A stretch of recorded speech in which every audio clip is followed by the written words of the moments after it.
అందరూ ఉన్నారా లేరా వాళ్ళేనట్టి వాళ్ళు చచ్చిపోయారు, నెక్స్ట్ వచ్చారు కదా. అలాగే వీళ్ళు కూడా వదిలేయండి, మీరు కొత్త వాళ్ళు తీయండి, వాళ్ళు బతుకున్నట్టు అవుతుంది, మీరు బతుకున్నట్టు అవుతుంది. ఉద్యోగం లేక యువత ఎంతో బాధపడతాను. మీరు అన్నట్టుగా తక్కువ రేటుకి లేకపోతే తక్కువ రెమ్యునేషన్ తీసుకుని నటించే యాక్టర్లు గల్లీలో ఉన్నారండి, కానీ వాళ్ళని రానియరు కదా. తండ్రి హీరో అయి ఉండాలి, లేకపోతే తాత హీరో అయి ఉండాలి, ప్రొడ్యూసర్ కొడుకు అయి ఉండాలి. అలా అయితేనే అంటే నెపోటిజం కదా సినిమా ఇండస్ట్రీ అంతా. పాత అక్కర్లేదు సార్, వీళ్ళే ఆకాశం నుంచి పుట్టారటండి వీళ్ళు. వాళ్ళు ప్రజలు ఆదరించారు కదా. అల్లు రామలింగయ్య చిరంజీవికి కూతురిచ్చాడు, ఆయన మంచి పేరు ఉంది అల్లు రామలింగయ్యకి. ఆయన్ని బట్టి చిరంజీవిని బయటకు తీసుకొచ్చారు. వాళ్ళు ఆయన తమ్ముడు కాబట్టి వాళ్ళ తమ్ముడిని బయటకు తీసుకొచ్చారు, అంతేగాని వాళ్ళేమో అందగాలు కాదు, ఆకాశం నుంచి రాలేదు. తీస్తే 4 సినిమాలు తీస్తే వీళ్ళు ప్రేక్షకులు ఆదరిస్తారు, వాళ్ళే ఫేవరెట్ అయిన అభిమానులు పుడతారు. సార్ ఇప్పుడు ఎన్టీ రామారావు నాగేశ్వరరావు గారు ఎంత యాక్షన్ చేశారు, వాళ్ళు చచ్చిపోయి మానేశారు ఆ సినిమాలు. తీస్తారు. కొత్త వాళ్ళకి అన్నం పెట్టండి సార్, కొత్త వాళ్ళకి అన్నం పెట్టండి సార్, మీరు తినండి సార్, కొత్త వాళ్ళకి అన్నం పెట్టండి సార్. ఎంతోమంది ఉద్యోగాలు లేక చూస్తే నాకు కళ్ళని నీళ్ళు వస్తాయి సార్. మంచి మంచి చదువులు చదువుకొని ఉద్యోగాలు లేక చిన్న పనులు చేసుకొని బతుకుతున్నారండి. మీరు అలాగే అనౌన్స్మెంట్ ఇచ్చేసి ఆ కాలేజీలు కానీ యూనివర్సిటీలు కానీ పలానా డేట్ అని ముందుగా అనౌన్స్మెంట్ ఇచ్చేస్తే బోల్డ్ మంది మీకు వస్తారు.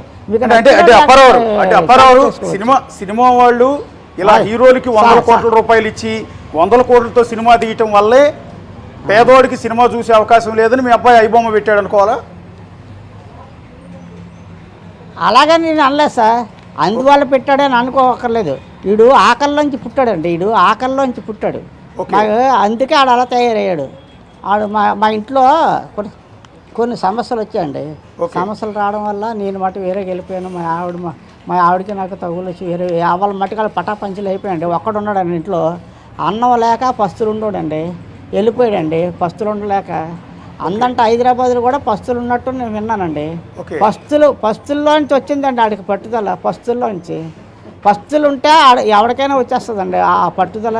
ఇదిని పస్తుల్లో నుంచి వచ్చాడండి ఆడు. నాకు తెలుసు ప్రతి కష్టం ఆడదే, ప్రతి కష్టం శ్రమించి పస్తులుండి శ్రమించి ఆడు నేర్చుకున్నాడు పని, నాకు తెలిసి అంతే. అంటే మీ అబ్బాయి అన్నం తినలేని పరిస్థితి, అన్నం కూడా దొరకని పరిస్థితి మీ అబ్బాయిది. అన్నం ఎక్కడ, అన్నం లేదండి ఆడికి, అన్నం లేదు, పస్తులుండి ఆ పని నేర్చుకున్నాండి. మరి నా దగ్గరికి వచ్చేస్తే ఎలాగో మానుకుంటున్నట్టు ఉన్న దాంట్లో పెడుతున్నాడు, అదే రాలేదు కాబట్టి నేను ఏం చేయలేను. అంటే ఇవాళ మీ అబ్బాయికి వస్తున్న సపోర్ట్ చూసారా అప్పారావు గారు? యాక్చువల్లీ మీ అబ్బాయి చేసింది తప్పే, కానీ సొసైటీ నుంచి ఎంత సపోర్ట్ వస్తుందంటే కొన్ని కోట్ల మంది మీ వాడిని ఒక పెద్ద హీరో కింద చూస్తున్నారు.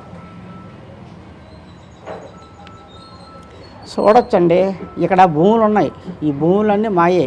హాస్పిటల్ కట్టారు, డైరీ ఫారం తీసుకుంటే డైరీ ఫారం నుంచి హాస్పిటల్ కట్టారు, కానీ మేము మా ఊర్లు అందరూ గోలెట్టాం, మానేశారా? గవర్నమెంట్ నిర్ణయం ఎలాగుంటుందో అలా తీరుతుంది.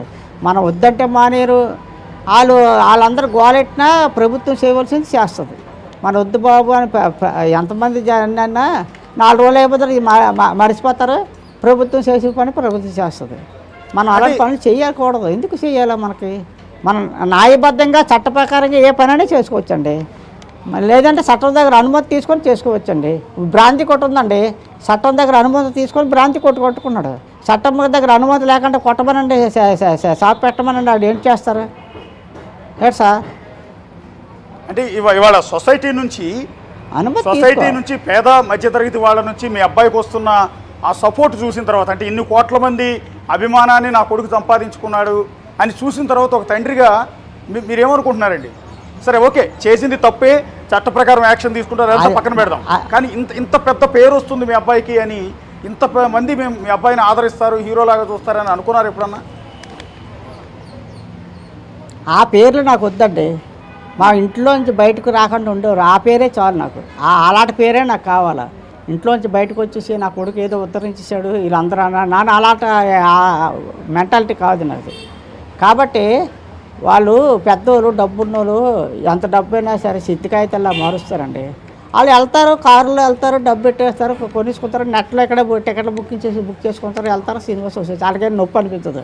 పేదవాడు ఉంటాడు, కూలి చేసుకుంటూ ఉంటాడు, ఆ సాయంత్రం వచ్చేసరికి పిల్లము పిల్లలు ఊరుకోరు. సినిమాకి వెళ్దామండి అని పిల్లము నాన్న సినిమాకి తీసుకెళ్ళమని ఆడుకోవాలి. ఈ గోల పడలేక ఈ ఆర్థిక పరిస్థితి బాగాలేక ఏదో బాధపడి సినిమా తీసుకెళ్తే 1000 రూపాయలు అయిపోతాయి. ఆ 1000 రూపాయలు అయితే 4 రోజులు కాయగూరలోనే వస్తాయి కదా అడికి. ఆడు అంటాడు ఆడికి ఈ బాధ లేకుండా సినిమాలు చూపిస్తారు ఫ్రీగా అని ఆడు సంతోషిస్తాడు లేబరుడు. ఈ డబ్బున్నోడు మాత్రం ఏడు చేస్తాడు, ఆడికేమో తెలియదు, కష్టం తెలియదు, సుఖం తెలియదు. ఈ డైరెక్టర్లు ఏడు చేస్తారు, 100 కోట్లు ఎట్టేస్తారు, 1000 కోట్లు తింటారు. ఏడ్సా అందుగునండి వాళ్ళకి బాధ అనిపిస్తుంది. అది మింగే డబ్బు ఆడి వల్ల కొంచెం తగ్గిపోతుందని వాళ్ళు బాధపడతారు. ఎవడండి ఎట్టమన్నాడు 100 కోట్లు 1000 కోట్లను? ఒక్కొక్క మనిషి 100 కోట్లు ఏంటండి, ఎంత కష్టపడితే ఒక ఐఏఎస్ ఆఫీసర్ ఉంటారు, ఐపీఎస్ ఆఫీసర్ ఉంటాడు, ఎంత కష్టపడి రాత్రులను పగలనుక కష్టపడి చదివితే వాళ్ళకేమో 1000 లక్షలను జీతమా? ఒక కలెక్టర్ గారికి ఎంత ఇస్తున్నారు? 1,50,000 కంటే ఎక్కువ ఇవ్వరు. ఒక ఐపీఎస్ ఆఫీసర్లు ఉంటారు, వాళ్ళకి అంత 1,00,000 అంతది. అంత కష్టపడి చదువుకున్న వాళ్ళకు దేశాన్ని పాలిస్తున్నారు, వాళ్ళే పాలిస్తున్నారు. కలెక్టర్లు ఎస్పీలు పాలిస్తున్నారు. పైన వాళ్ళు ఆర్డర్ వేసిన చేసేవాళ్ళు వీళ్ళే, వాళ్ళకే లేదు. ఇటు గోసి ఏమాత్రం అండి, పొట్టకి జరక్క తినడానికి లేని కుర్రలు ఇలాగ యాక్ట్ చేసి చెప్తే వాళ్ళు వచ్చి ఇలాగ అంటారు, కట్ అంటారు. ఏడ్సా దానికి వాడికి 100 కోట్లు ఇవ్వాల? బుద్ధి లేని పని డైరెక్టర్లది, నిర్మాతలదని. ఏడ్సా ఏం తెలుసు అండి వాళ్ళకి? వీళ్ళ మీద నాటకాలు వేసుకున్నాడు చాలా గ్రేట్ అండి. గ్యాప్ లేకుండా మాట్లాడతాడు నాటకాలు స్టేజీలు. వీళ్ళంటే ప్రతి చిన్న మొక్క కట్ ఇలాగ అంతాడు, కట్ షూటింగ్లో చూస్తున్నాం కదా మనము. నిర్మాతలు చాలా తప్పు. అడ్డుగా బ్లాక్ మనీలు పెట్టడం, ఆ బ్లాక్ మనీ చేసి వైట్ మనీ చేసేసుకోవడం వాళ్ళకి అవడం లేదు. కొద్దిగా తగ్గిపోతుంది నిర్మాణం.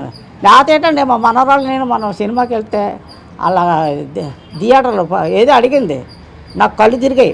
అమ్మాయి ఇంటికాడ బయటకు వెళ్ళిన తర్వాత కొడుకుందామని బతిమాలి దాన్ని ఒప్పించి బయటకు వచ్చాం. ఏంటండి సినిమాలో టీ తాగలేదే లేదండి, అంత రేట్ ఏంటండి? మధ్యలో ఎవడైనా చేయగలరా?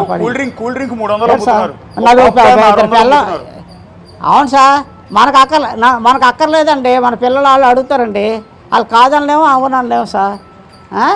ఎందుకండి అలా ఎన్నాళ్ళమ్మా సినిమాకి వెళ్ళేవాడి సార్, రూపాయి ఉంటే బస్సు ఎక్కి బస్సు మీద వచ్చేసి 40 పైసలు టికెట్ అండి. మరి ఆ రేట్లు లేవండి. ఇప్పటికీ కూడా నేను తక్కువ టికెట్లకి వెళ్తాను. ఎందుకు మనకి మన స్థాయిలో నుంచి మనం వెళ్ళాలి. డబ్బున్నాడు బలిసిపోయినాడు అడ్డుకు సంపాదించినాడు బుర్రలు కొట్టినాడు వెళ్తారు, కష్టపడినాడు వెళ్ళాడు కదా. ఏడ్సా అందుకని వాళ్ళందరికీ మీ వాడు దేవుడు అయ్యాడండి. కాదు అలాంటి వాళ్ళకి అన్నేసి 1000 రూపాయలు అదే సార్ నేను వాళ్ళందరికీ మీ అబ్బాయి దేవుడు అయిపోయాడు. అయితే అవ్వచ్చు, ఇప్పుడు అయితే అవ్వచ్చు అండి. ఇప్పుడు వైన్ షాప్ ఉంటుందండి, తాగినాడికి అది పెద్ద దేవాలయంలో కనబడుతుంది, తాగలేనాడికి దరిద్ర కొట్టులా ఉంటుంది. అవును. ఇప్పుడు నేనున్నాను, ఆడు పిలిచిన ఎల్లో బతిమాలు ఇచ్చి ఫ్రీగా ఇచ్చి నేను తాగను. తాగిన వాళ్ళు డబ్బు ఇచ్చి కూల్ చేసి వచ్చి ఆ కూల్ అంతా అక్కడ ఇచ్చేసి తాగేసి వచ్చిన వాళ్ళు ఉంటారు. ఏడ్సా అది ఎవడిష్టం ఆడిది. సరే మీరు మీరు మీరు మీ మాట తీరు కానీ మీ మాట్లాడే విధానం ఇదంతా చూస్తుంటే మీరు చాలా చాలా పద్ధతిగా చాలా క్రమశిక్షణగా ఉన్నారు. మీరు చాలా విలువలతో మాట్లాడుతూ ఉన్నారు. మీరు ఉన్న నిజాలు మాట్లాడుతున్నారు. కానీ ఇలాంటి వ్యక్తి అంటే చిన్నప్పుడు బట్టి ఈ అబ్బాయి ఎందుకు ఇలా మారాడు? ఇంత విలువలు కలిగిన వ్యక్తి కదా, మీ క్రమశిక్షణ అబ్బాయికి ఎందుకు రాలేదు అని. రావణాసురుడు కడుపునే ప్రహ్లాదుడు పుట్టాడు సార్. మన చెప్పిన వాటిలో కొన్నాళ్ళు 10th వరకు మన చెప్పిన మాకు అదుపులో ఉన్నాడు.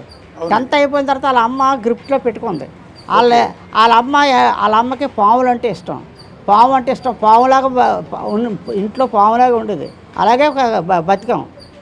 అలా నేను చెప్తే అలాగంటాడరా, చెయ్యరా నువ్వు ఇలాగంటాడరా, ఇలా చేయాలి. పిల్లలకి ఎంకరేజ్ చేస్తే ఎలా ఉంటుంది? వాళ్ళ అమ్మ చెప్పిందే కరెక్ట్ అనుకుంటారు. ఏంటంటే మంచి అయినా చెడ్డ ఒక మాట మీద వెళ్తే ఇల్లైనా వాకలైనా వెళ్తుంది. మనం ఎలా చెప్పి అలా చెప్తే వాళ్ళ అమ్మ చెప్పిందే కరెక్ట్ అనుకుంటాడు. చిన్నపిల్లడు ఉంటాడు, స్కూల్కి అని మారాజ్ చేస్తాడు. ఒకళ్ళు వెళ్ళమని చెప్తారు తల్లి తండ్రిని, అవునండి, ఒకళ్ళు చెప్తారు వెళ్ళమని ఆడి చెడ్డోడు, వద్దని చెప్పినోడు మంచోళ్ళు. కానీ ఆడి లైఫ్ పాడైపోతుంది. అవునండి. ఏడు సార్ అలాగే మాట అన్నారండి, మావిడిది క్రిమినల్ బ్రెయిన్ ఆవిడ బ్రెయిన్ అబ్బాయికి వచ్చిందని మాట. జీన్స్ వస్తాయి సార్, మనం వద్దన్నా జీన్స్ వచ్చేస్తాయి. నా బ్లడ్ ఉంది, నాది బి పాజిటివ్ బ్లడ్. మా పిల్లలకి ఇద్దరికి బి పాజిటివ్ బ్లడ్ వచ్చింది. కానీ జీన్స్ బుర్రలోని నెదర్లోని జీన్స్ వచ్చేస్తాయి. ఆ జీన్స్ మరి మనం ఏం చేయలేము. ఆ జీన్స్ని మన చేతిలో లేని పని అది. ఎట్ సార్ అంటే ఎట్లా సార్ మీరు అన్నేళ్ళు కాపురం చేసి పిల్లల్ని కన్నారు, ఆవిడ క్రిమినల్ మైండ్ అని ఎట్లా అంటున్నారు? అంటే ఐ మీన్ ఏదో కారణం ఉండి ఉంటుంది కదా. పడ్డాను నేను బాధలు పడ్డాను సార్, కొన్ని సంవత్సరాలు పడ్డాను సార్ బాధలు. ఆ దరిద్రం తల్లించి దిగిపోయింది. నాకు శాచ్ వచ్చిందని సార్. తినకపోయినప్పుడు ఫస్ట్ పెళ్ళం ఉండి ఏంది సార్ ఉపయోగం లేని పెళ్ళము. టైంకి అన్నం ఉండదండి. నేను మగోడిని కదా, ఒంటిపి చేసి ఊరుకుంటుంది కదండి. నేను మగోడిని కదా, మనిషిని కదా. ఏంటి సార్ మీకు అన్ని వివరాలు చెప్పగలరా అప్పుడు ఆ లైవ్లో? అవునండి. Okay okay. మరి అవన్నీ పెద్ద మనుషులు చెప్పారండి. నేను చెడ్డోడిని.